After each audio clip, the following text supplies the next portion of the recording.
Aarangkada na sa susunod na linggo ang investigation ng Kamara hinggil sa umano'y anomalya sa ilang infrastructure projects. At hindi lang umano sa flood control projects, iikot ang pagdinig kundi maging sa mga kalsada at tulay. Si Melalas Moras sa sentro ng balita. Hindi lang palpak na flood control projects, kundi maging maanumalyang kalsada, tulay at iba pang proyektong pang-infrastruktura ng gobyerno ang sisiyasatin ng House Infrastructure Committee. Ayon kay Infracom Co-Chair Terry Ridon, sa September 2, magsisimula na ang kanilang investigasyon. Asahan niya na magiging malaliman at malawakan ang sakop nito mula Luzon, Visayas at Mindanao. It includes all infrastructure projects and more importantly, it includes a very expanded timeline. So, ibig sabihin, if you're able to find projects that had been ghosted, projects that are substandard at any time, but what's implemented by any government, we will do it. Bukod sa mga pagdinig, magsasagawa rin ng ocular inspections ang joint panel sa mga lugar na kinaroroonan ng mga palpak na proyekto. Mungkahi pa ni House Committee on Human Rights Chair Bienvenido Abante Jr., doon tayo makiring sa Davao, for example. Di ba?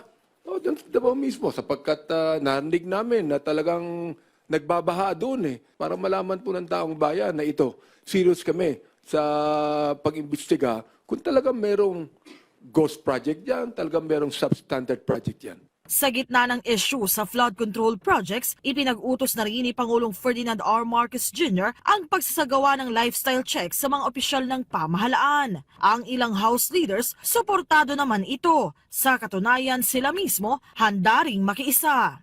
I think wala naman ng problema na magkaroon din po ng lifestyle checks sa mga miyembro po ng Kongreso, miyembro po kahit ng hudikatura. Kasi syempre, kailangan naman po talagang all-encompassing. And more importantly, meron po talagang mga expectations on all government officials, on all government employees, na talagang po dapat we should be able to lead and live modest lives. Para mapigilan na ang mga anomalya, sa pagtalakay pa lang ng panukalang pondo, naghigpit na rin ang Kongreso. Isang People's Budget Review din ang idinaos sa Kamara kung saan nabigyan ng pagkakataon ang mga civil society organization na mailahad ang kanilang mga mungkahi at komento ukol sa proposed 2026 national budget. Every week po, depende po kung aling ahensya po yung gusto nilang talakayin.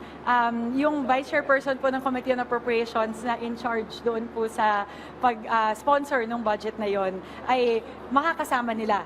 Melalas Moras para sa Pambansang TV sa Bagong Pilipinas.